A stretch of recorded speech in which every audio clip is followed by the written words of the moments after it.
¿Qué dice tu cara sobre tus talentos dormidos? ¿Y si tu rostro fuera el reflejo de tu historia, de tus adaptaciones y también de tus talentos no utilizados?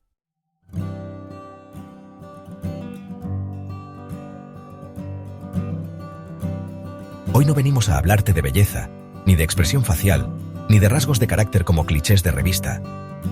Hoy venimos a hablarte del rostro como campo de batalla entre tus fuerzas internas y las condiciones externas del medio. Eso es la morfopsicología.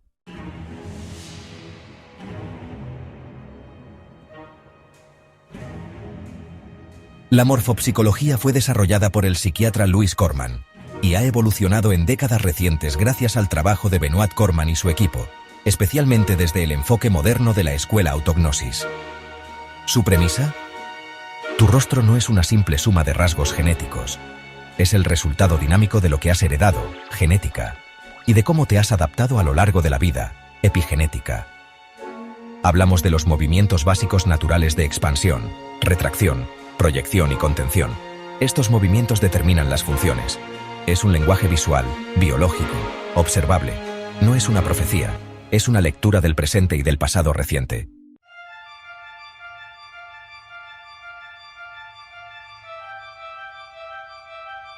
Buscamos ver las capacidades innatas y las tendencias biológicas de interacción con el medio como resultado de las fuerzas internas y externas. La cara se organiza en 3 niveles funcionales. Nivel superior, frente y ojos.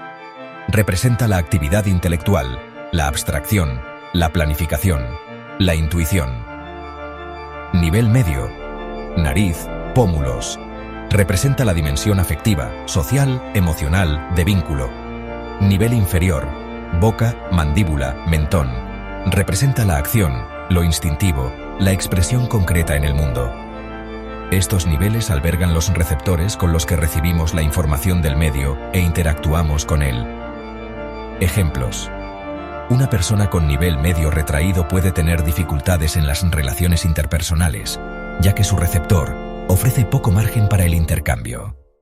Otra, con nivel inferior muy desarrollado, puede tener un tanque de energía que actúa a nivel subconsciente y le proporciona más aguante que alguien con esa zona en retracción.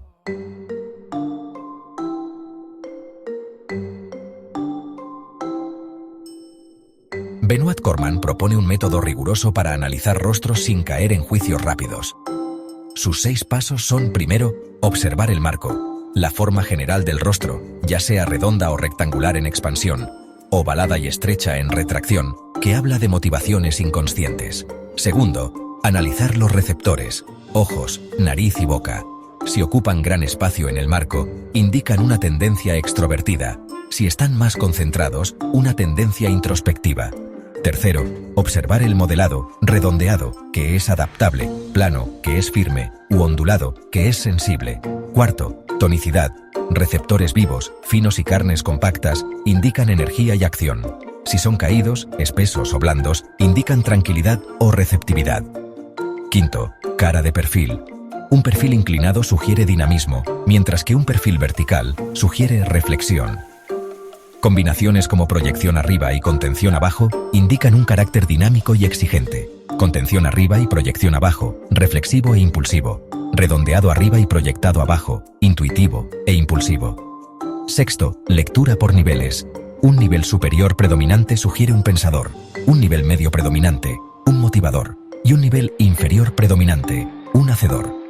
Este enfoque evita las caras tipo y permite ver cómo el rostro interactúa con otras variables. Sesgo cognitivo, instinto de adaptación, situación sociocultural y creencias personales.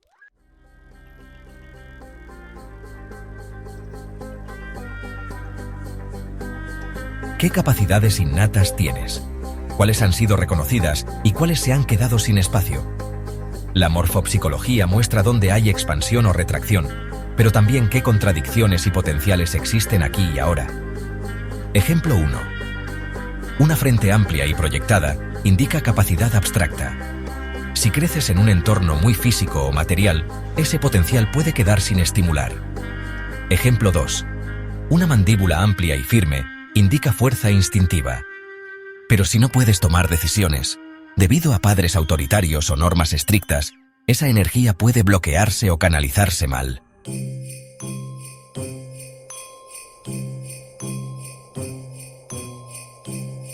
Laura, rostro con frente expandida, receptores pequeños y nivel medio retraído.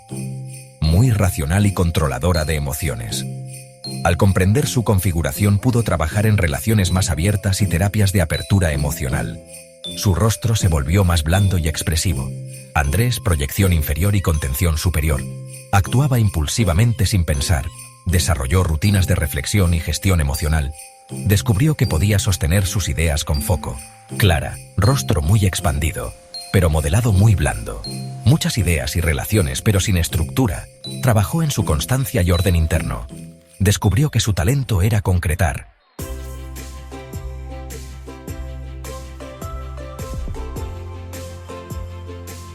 En este capítulo, exploraremos cómo la morfopsicología puede ayudarnos a reflexionar sobre nosotros mismos y descubrir aspectos ocultos de nuestra personalidad.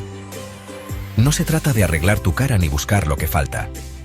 Se trata de ver lo que no ha tenido condiciones para desarrollarse.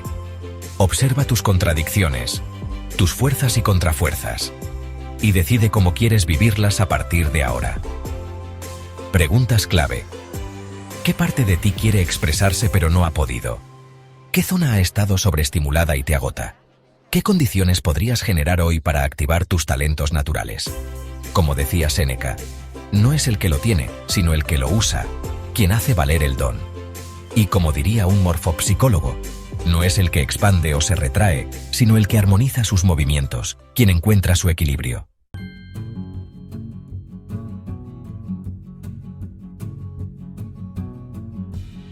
Tu rostro no está terminado. Es el reflejo de tu historia y la posibilidad de escribir un nuevo capítulo. Obsérvate con curiosidad, con cariño, con coraje y pregúntate, ¿qué parte de mí está lista para despertar si yo le doy el entorno adecuado?